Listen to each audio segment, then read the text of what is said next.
You are listening to the Chapter 25 audio plus some commentary.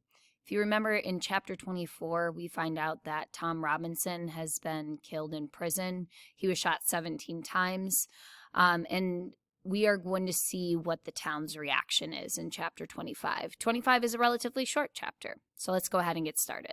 Don't do that, Scout. Set him out on the back steps. Jem, are you crazy? I said set him out on the back steps.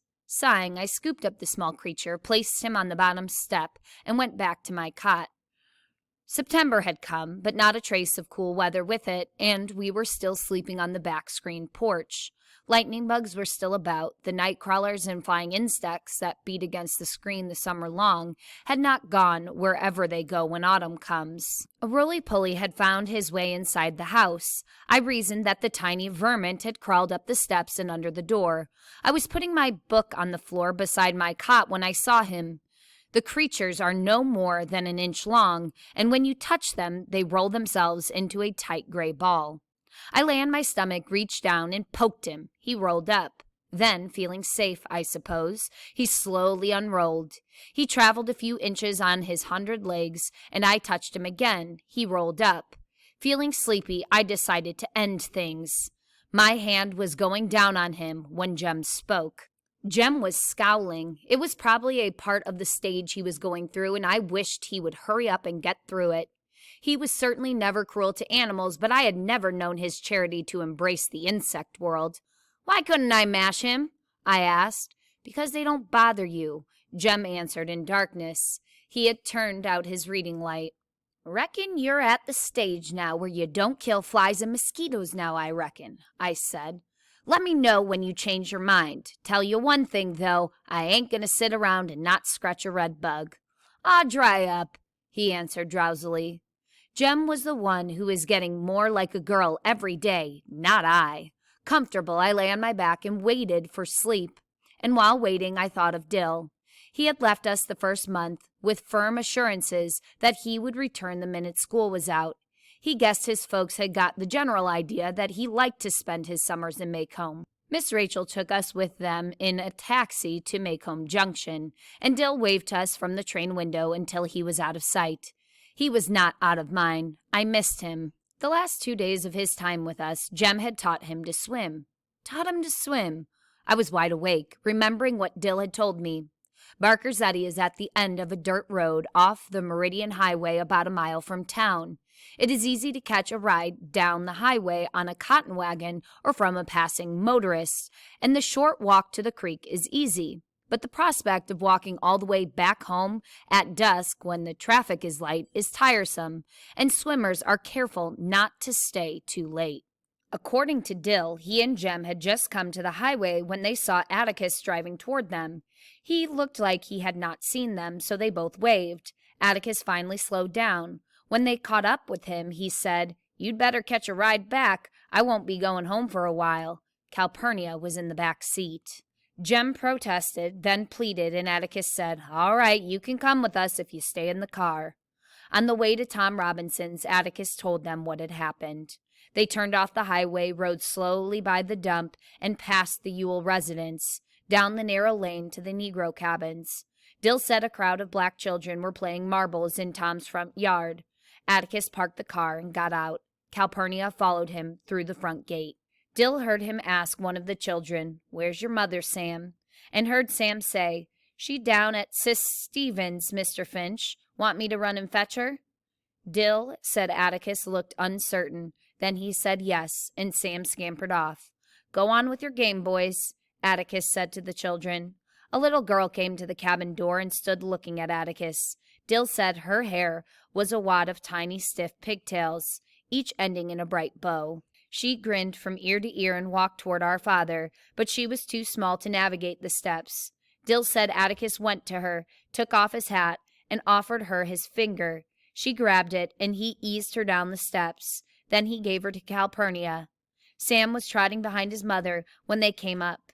Dill said Helen said, "Evening, Mr. Finch. Won't you have a seat?" But she didn't say any more. Neither did Atticus. "Scout," said Dill.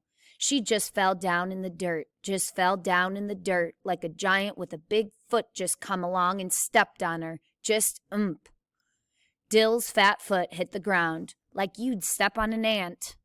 Dill said Calpurnia and Atticus lifted Helen to her feet and half carried, half walked her to the cabin. They stayed inside a long time, and Atticus came out alone. When they drove back by the dump, some of the Yules hollered at them, but Dill didn't catch what they said. Maycomb was interested by the news of Tom's death for perhaps 2 days. 2 days was enough for the information to spread through the county. "Did you hear about?" "No. Well, they say he was running fit to beat lightning." To Maycomb, Tom's death was typical of a to cut and run, typical of a mentality to have no plan, no thought for the future, just run blind first chance he saw. Funny thing, Atticus Finch might have got him off scot-free, but wait, hell no.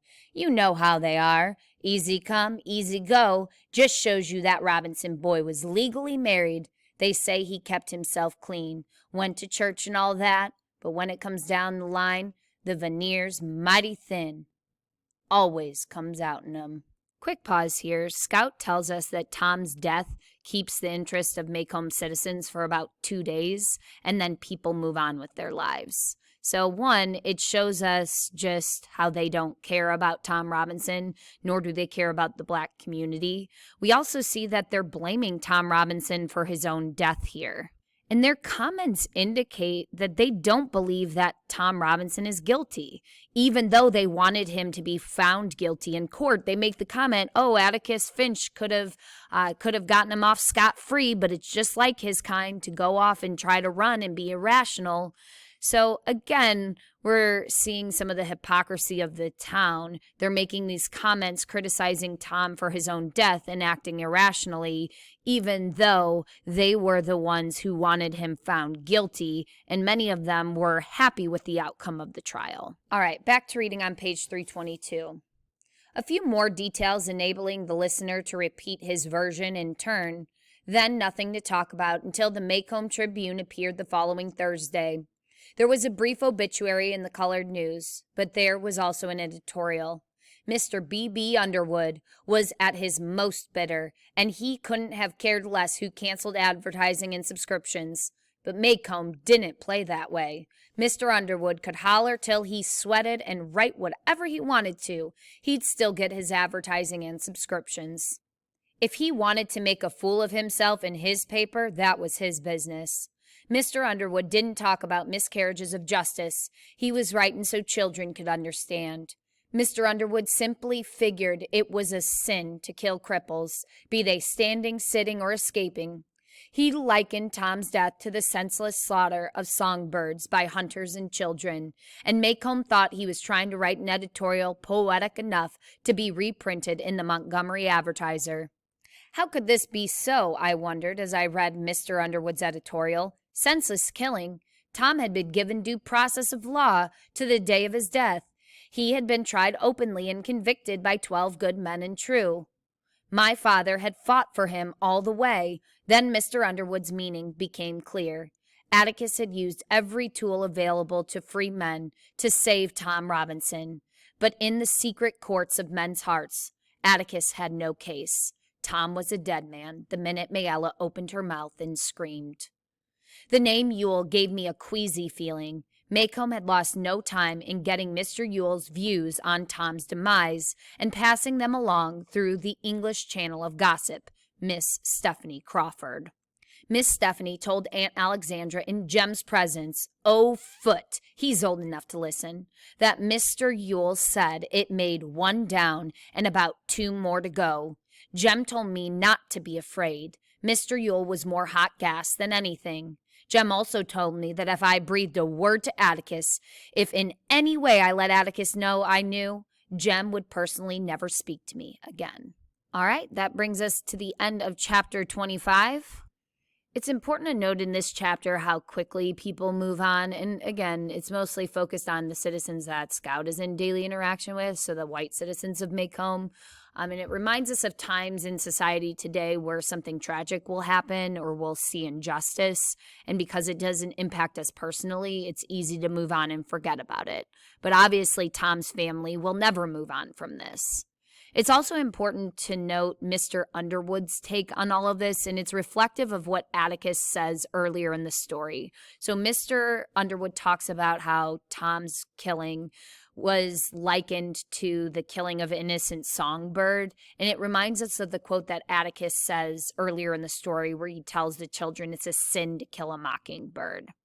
And here again we have Harper Lee emphasizing this idea of the mockingbird, of someone who is innocent, who deserves to be protected, but who often gets persecuted by society. Last point I want to make about this chapter is in regards to Jem. So clearly he's been maturing faster than Scout. He's older. He tells Scout in this chapter not to kill a bug because it's done nothing to harm her. And again, we're getting that message of if someone or something has done nothing to harm you, you shouldn't persecute it or harm it. We also see that Jem at the end of this chapter tells Scout not to tell Atticus that they know Bob Ewell has said 1 down, 2 to go, and we're not quite sure what he means by this. So 1 down is obviously in reference to Tom Robinson, but that's a alarming comment to make that there's 2 to go. But again, Atticus earlier, a few chapters prior, had said Bob Ewell is nothing to worry about, essentially saying he is all talk. All right, that's the end of chapter 25. If you have any questions, make sure you're reaching out to your teacher.